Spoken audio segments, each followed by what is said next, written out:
ನಾಳೆ 29ನೇ ತಾರೀಕು ಬಗ್ಗೆ ಹೇಳಿದ್ರಿ. ಸೊ ಮತ್ತೊಮ್ಮೆ ವೀಕ್ಷಕರಿಗೆ ಯಾವ ರೀತಿ ಜೋಪಾನವಾಗಿರಬೇಕು, ಏನಾಗುತ್ತೆ ಅನ್ನೋದನ್ನು ತಿಳಿಸ್ಕೊಡ್ತೀರಾ ಅಂತ. ನೋಡಿ, ನಾಳೆ 29ನೇ ತಾರೀಕು ನಾನು ಸಿಕ್ಕಾಪಟ್ಟೆ ಎದುರಂಥ ದಿನ, ತುಂಬ ಎದುರುವಂಥ ದಿನ. ಈ ವರ್ಷ 2 ಮತ್ತು 2, 11, 20, 29 ಕೆಟ್ಟ ದಿನಗಳು ಅಂತ ಹೇಳಿದ್ದೀನಿ.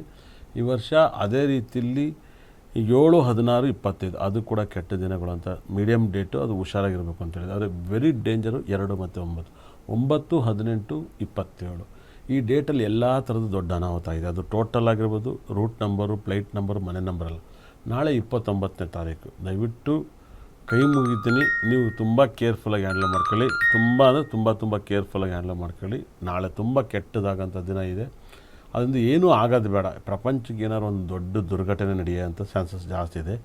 ನೀವು ಏನು ನೋಡಿದ್ರು ಎಲ್ಲ ದಿವಸನೂ ಈ ಡೇಟಲ್ಲಿ ನಡೆದಿತ್ತು. ಅದರಲ್ಲಿ 9ನೇ ತಿಂಗಳಲ್ಲಿ 29 ತುಂಬ ಕೆಟ್ಟ ಡೇಟ್ ಅಂತ ಹೇಳ್ತಾರೆ. ನಾನು ಸಿಕ್ಕಾಪಟ್ಟೆ ಎದುರ್ತೀನಿ.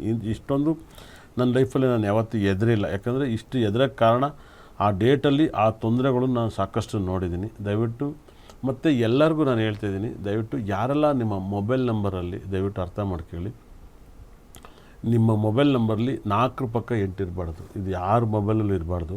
ಇದು ತುಂಬ ಅನಾಹುತ. ಅದೇ ಥರ 9 ಪಕ್ಕ 2 ಇರಬಾರ್ದು. ಅದು ತುಂಬ ದೊಡ್ಡ ಅನಾಹುತ. 7 ಪಕ್ಕ 8 ಇರಬಾರ್ದು. ಅದು ದೊಡ್ಡ ಅನಾಹುತ. ಅದು ವೆಹಿಕಲ್ ನಂಬರ್, ಗಾಡಿ ನಂಬರ್, ಮನೆ ನಂಬರ್, ಇದೆಲ್ಲ ತುಂಬ ದೊಡ್ಡ ಆಘಾತ. ಇದೆಲ್ಲನೂ ಕೂಡ ನಾನೇನಾದ್ರು ಪ್ರೈಮ್ ಮಿನಿಸ್ಟ್ರು ಇಲ್ಲ ಒಂದು ದೊಡ್ಡ ಸ್ಥಾನಮಾನಕ್ಕೆ ನಂಗೆ ಬುಧ ದೇಶ ಯೋಗ ತಂದು ಕೊಟ್ಟಿರೋನೆಲ್ಲನೂ ದೇಶದಲ್ಲಿ ಬ್ಯಾನ್ ಮಾಡ್ತೀನಿ 100%. ಮೇನ್ ಅಸ್ಟ್ರಾಲಜಿನಲ್ಲಿ ಏನೇನು ಒಳ್ಳೇದಾಗುತ್ತೆ, ಏನು ಕೆಟ್ಟದಂತ ನ್ಯಾಚುರಲಾಗಿ ನಾನು ಪ್ರಯೋಗ ಮಾಡ್ತೀನಿ. ಹೈಯೆಸ್ಟ್ ನೀವು ತೆಗೆದು ನೋಡಿ, ಕ್ರಿಕೆಟಲ್ಲೂ ಕೂಡ ತೆಗೆದು ನೋಡಿ, ಹೈಯೆಸ್ಟ್ ವಿಕೆಟ್ ಬೀಳೋದು ಕೂಡ ಇಂಥ ಟೈಮಲ್ಲಿ ವಿಕೆಟ್ ಬೀಳೋದು. ಇದು ಪ್ರತಿ ಮ್ಯಾಚಲ್ಲೂ ವಿಕೆಟ್ ಬಿದ್ದಿರುತ್ತೆ. ಯಾವುದೇ ಮ್ಯಾಚಲ್ಲಿ ಈ ಒಂದು ನಂಬರ್ ವಿಕೆಟ್ ಬೀಳ್ದಲ್ಲಿ ಇರೋಲ್ಲ.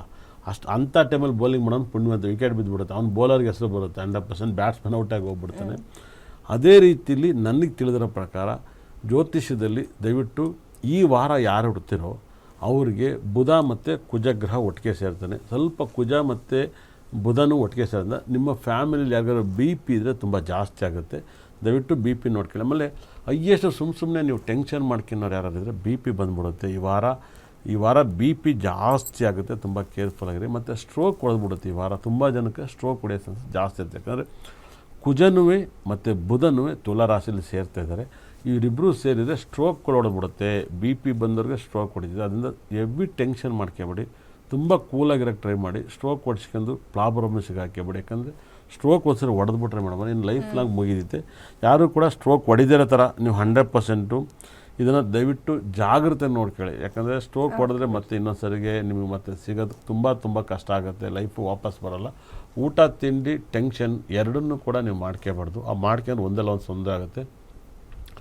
ಮತ್ತು ಈ ವಾರದಲ್ಲಿ ಸಿಕ್ಕಾಬಟ್ಟೆ ಯಾವ ರಾಶಿಗೂ ಕೂಡ ಟೈಮ್ ಅಂತ ಚೆನ್ನಾಗಿಲ್ಲ. ಈ ವಾರ ತುಂಬ ಟಾಪ್ ಏನಾದ್ರು ಒಳ್ಳೆ ರಾಶಿ ಆದರೆ ಅದು ಕುಂಭರಾಶಿ ಆಗಿರ್ತದೆ. ಕುಂಭರಾಶಿಗೆ ತುಂಬ ಬೆನಿಫಿಟ್ ಇದೆ. ಕುಂಭರಾಶಿಗೆ ಅಪಾರವಾದ ರಾಜಯೋಗನ ಕೊಡ್ತೀನಿ. ಯಾಕಂದರೆ ಬುಧ ಒಳ್ಳೆ ಸ್ಥಾನಕ್ಕೆ ಬಂದಿದ್ದಾನೆ, ಶುಭ ಸ್ಥಾನಕ್ಕೆ ಬಂದಿದ್ದಾನೆ. ಕುಜನ ಜೊತೆಗೆ ಬುಧನ ಸಂಬಂಧ ಬಂದರೆ ತುಂಬ ನಿಮ್ಮ ಲೈಫಲ್ಲಿ ಕುಂಭರಾಶಿ ತುಂಬ ಸಖತ್ತಾಗಿರುತ್ತೆ. ಮಕರ ರಾಶಿಯವರು ಕೂಡ ಕೆಲಸ ಸಿಗುತ್ತೆ. ಮಕರ ರಾಶಿಯವರಿಗೆ ಕೆಲಸಗಳು ಸಿಗುತ್ತೆ. ಅದರಲ್ಲಿ ಧನುಸು ರಾಶಿಯವರಿಗೆ ಎಂಥ ಕಷ್ಟದಿಂದ ನೀವು ಪಾರಾಗ್ತಿರೋ ಗೊತ್ತಾ, ನಿಮಗೆ ತುಂಬ ಲಾಭವನ್ನು ಕೊಡ್ತಾನೆ. ಬುಧನು ಮತ್ತು ಕುಜನವೇ ಧನುಸು ರಾಶಿ ಸಖತ್ ರಾಜಯೋಗ ಕೊಡ್ತಾನೆ. ಈ ವರ್ಷದಲ್ಲಿ ಈ ವಾರದಲ್ಲಿ ಕೆಟ್ಟ ವಾರ ಅಂದರೆ ವೃಶ್ಚಿಕ ರಾಶಿ. ಮೊನ್ನೆ ಕೂಡ ವೃಶ್ಚಿಕ ರಾಶಿ ಇತ್ತು. ವೃಶ್ಚಿಕ ರಾಶಿಯವರು ಈ ವಾರ ಪೂರ್ತಿ ಹುಷಾರಾಗ್ರಿ. ತುಲಾ ರಾಶಿಯವ್ರಿಗಂತೂ ಸಖತ್ ರಾಜಯೋಗನ ಕೊಡುತ್ತೆ. ತುಲಾ ರಾಶಿಯವರಿಗೆ. ಕನ್ಯಾ ರಾಶಿಯವ್ರಿಗಂತೂ ತುಂಬ ದುಡ್ಡು ಬರುತ್ತೆ, ಸಿಕ್ಕಾಪಟ್ಟೆ ದುಡ್ಡು ಬರುತ್ತೆ. ಸಿಂಹ ರಾಶಿಯವ್ರಿಗಂತೂ ಸಿಕ್ಕಾಪಟ್ಟೆ ಫ್ರೆಂಡ್ಸ್ಗಳು ಜಾಸ್ತಿ ಸಿಗ್ತಾರೆ. ಕಟಕ ರಾಶಿಯವ್ರಿಗೆ ತುಂಬ ನೆಮ್ಮದಿ ಇದೆ. ಮಿಥುನ ರಾಶಿಯವ್ರಿಗೆ 100% ನಿಮ್ಮ ಲೈಫಲ್ಲಿ ತುಂಬ ದೊಡ್ಡ ಬೆನಿಫಿಟ್ ಇದೆ. ಆದರೆ ಈ ವಾರದಲ್ಲಿ ವೃಷಭ ರಾಶಿಯವ್ರ ಮನೆಯಲ್ಲಿ ಆಘಾತ ಆಗಿ ಅವಮರ್ಯಾದೆಯಾಗಿ ಸಿಗಾಕೆಂದು ಗಂಡ ಹೆಂಡತಿ ಫ್ರೆಂಡು ಯಾರು ಒಬ್ಬರು ವೃಷಭ ರಾಶಿಯವ್ರ ಮನೆಯಲ್ಲಿ ತೊಂದರೆಗೆ ಆಗ್ತಾರೆ. ನೀವು ಬರ್ದಿರಿ ಕೇಳಿ. ವೃಷಭ ರಾಶಿಯ ಮನೆಗೆ ಬೆಂಕಿ ಬೀಳುತ್ತೆ. ತುಂಬ ಜಾಗ್ರತೆ ಹ್ಯಾಂಡಲ್ ಮಾಡ್ಕೊಳ್ಳಿ. ಅದೇ ಥರ ಮೇಷರಾಶಿಗೆ ಖಂಡಿತ ಕೂಡ ಮದುವೆ ಆಗುತ್ತೆ, ಲವ್ ಮ್ಯಾರೇಜ್ ಆಗುತ್ತೆ, ಮತ್ತು ಲವ್ ಸಕ್ಸಸ್ ಆಗುತ್ತೆ. ಕೊನೆಯದಾಗಿ ಮೀನರಾಶಿಯವರಿಗೆ ಈ ವಾರ ಇನ್ನೂ ಕಷ್ಟ ಆಗುತ್ತೆ. ಯಾಕಂದರೆ ಶುಕ್ರ ಬುಧನು ಮತ್ತು ಕುಜನು ಅಷ್ಟಮ ಸ್ಥಾನದಿಂದ ನಿಮಗೆ ಈ ವಾರನೂ ಕಷ್ಟ ಇದೆ. ತುಂಬ ಕೇರ್ಫುಲ್ಲಾಗಿ ಹ್ಯಾಂಡಲ್ ಮಾಡ್ಕೊಳ್ಳಿ. ಈ ವಾರ ತುಂಬ ಕೆಟ್ಟ ರಾಶಿ ವೃಷಭ ರಾಶಿ, ಮೀನ ರಾಶಿ ಅಂತ ಹೇಳ್ತೀನಿ ಮೇಡಮ್. ಗುರುಜಿ, ಇವತ್ತಿನ ಕಾರ್ಯಕ್ರಮದಲ್ಲಿ ಸಾಕಷ್ಟು ಮಾಹಿತಿ ಕೊಟ್ಟರಿ. ಧನ್ಯವಾದ ಗುರುಜಿ.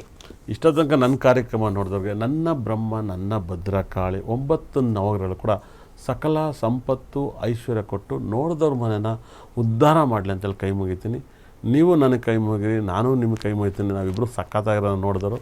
ಮತ್ತೆ ಮುಂದಿನ ವಾರ ಎಂದಿನಂತೆ ಸಿಗ್ತೀನಿ. ನಮಸ್ಕಾರ.